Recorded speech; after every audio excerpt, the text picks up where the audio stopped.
de agosto. Vendo claramente.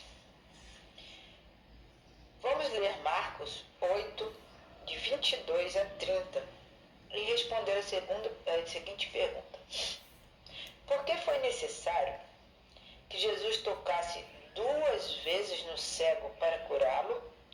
E que lições podemos tirar desse relato? Então,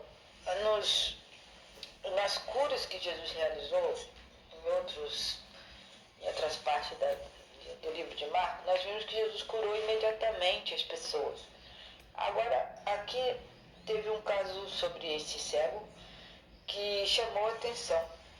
Jesus tocou 2 vezes nesse cego para curá-lo. Então vamos ver por que Jesus agiu dessa forma. Marcos 8, 22 a 30. Então vamos ver o verso 22 até o 30. Cura de um cego na cidade de Betsaida.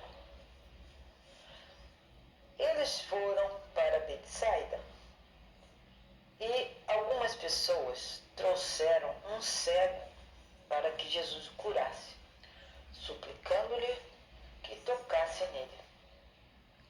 Jesus tomou o cego pela mão e o levou para fora do povoado. Então Jesus trouxe esse cego para um outro lugar, afastado das pessoas que estavam ali presentes.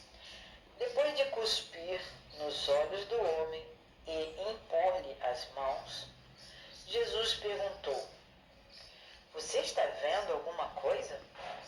Então ele levantou os olhos e disse: Vejo pessoas, elas parecem árvores andando. Mais uma vez, então pela segunda vez, Jesus colocou as mãos sobre os olhos daquele homem. Então seus olhos foram abertos e sua vista foi restaurada. E ele via tudo claramente. Jesus mandou-o para casa, dizendo: Não entre no povoado.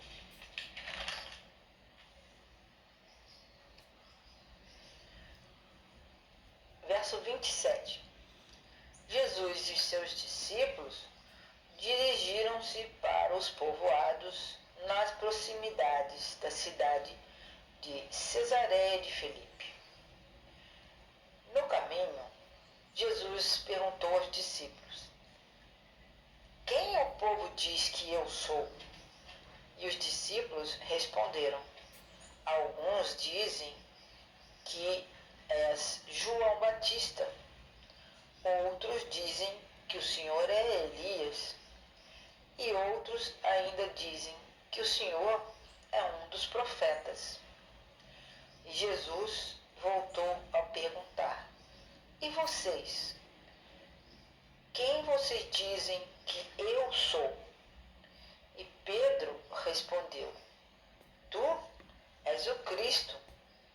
E Jesus os advertiu que não falassem a ninguém a esse respeito.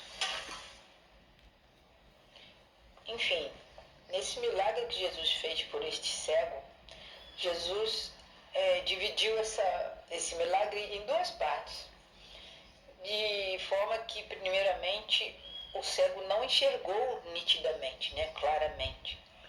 E da segunda vez que Jesus, então, tocou no cego, aí sim que ele precisou, olhar bem e perceber que já estava enxergando de forma diferente. Aí ele enxergou de verdade. Então, esse processo que Jesus fez, esse milagre, é para nos ensinar a termos fé naquilo que Jesus pode fazer por nós.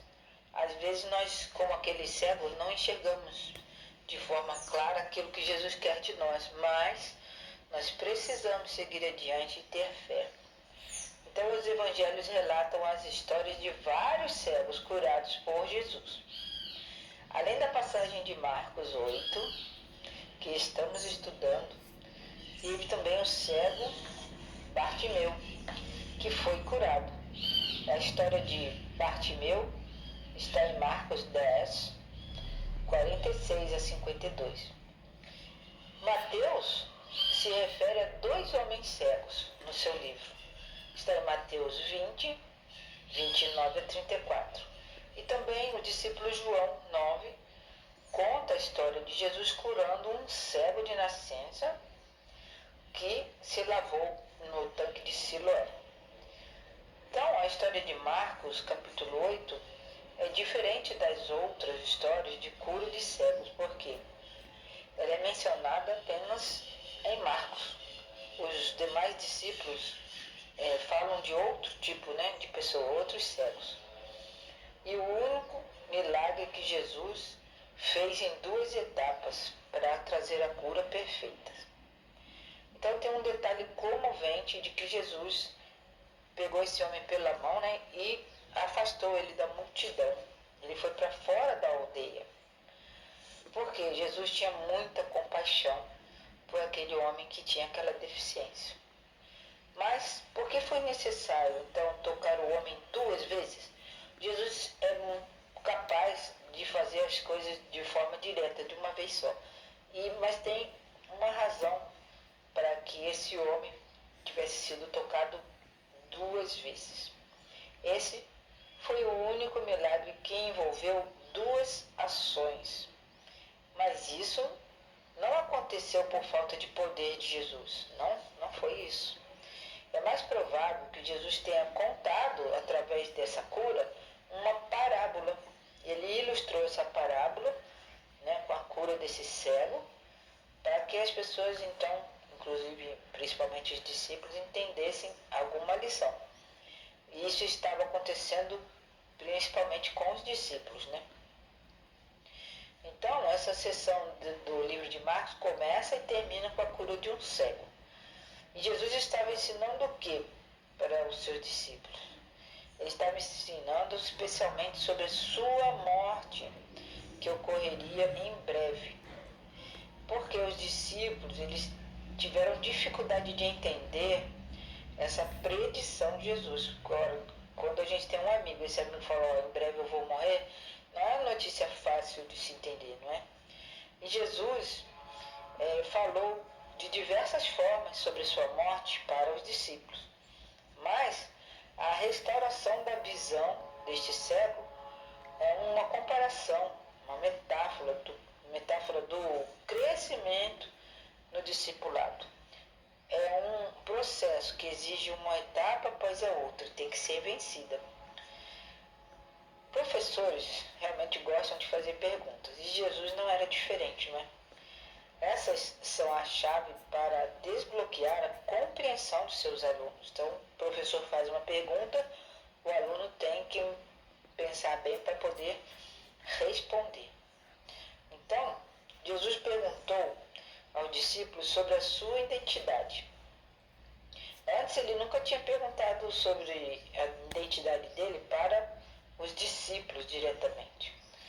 E Pedro foi a primeira pessoa que não estava possuído por nenhum demônio, que reconheceu que Jesus é o Messias. Porque antes, nas lições anteriores, nós estudamos que os fariseus acusavam Jesus de terem demônios para fazer o que ele fazia, pelo poder de demônios. E Pedro não, Pedro estava são e reconheceu que Jesus é então o Messias.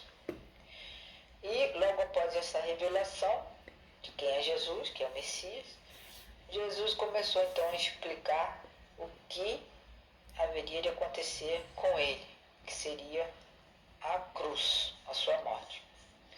E Jesus então, para os discípulos, ele pediu o quê? Não contem a ninguém que ele era o Messias. Por quê? Naquela época apareciam muitas pessoas dizendo que era o Messias, E como existia uma compreensão errada da parte dos judeus de quem era o Messias, era muito perigoso falar que Jesus era o Messias, porque eles iriam então começar uma grande perseguição, como realmente começaram, Então, nos dias de Jesus, essa ideia de Messias, tinha essas complicações políticas. E se os próprios discípulos começassem a dizer que Jesus era o Messias realmente, eles poderiam então estar atraindo para si até a perseguição romana mesmo, né? E Jesus, ele não veio para ser aquele tipo de Messias que o povo estava esperando, de forma errada, que iria assumir o trono de Davi, que ia expulsar os romanos, nada disso. Então Jesus tinha que ter um certo silêncio sobre a sua identidade, para que ele pudesse trabalhar e cumprir a missão dele, a qual Deus designou. E aquilo que nós hoje pensamos sobre quem é Jesus é muito importante. Nós não devemos seguir pela cabeça dos outros, né? Pelo entendimento dos outros, pela opinião de outras pessoas, quem é Jesus para nós. E se nós crermos que Jesus é o nosso Cristo, isso vai estar na nossa mente, no nosso coração, e nós vamos testemunhar em favor de Cristo. Embora muitas pessoas não vejam claramente quem é Jesus hoje em dia, zombam até de Jesus, nós como filhos de Deus temos que ver claramente quem é Jesus. Então esse processo de reconhecer Jesus como nosso Messias, como nosso Salvador, que um dia voltará para nos buscar, é um processo que deve ser realizado todos os dias da nossa vida, não por influência de outras pessoas, mas porque nós estamos buscando quem é Jesus para nós, para a nossa vida.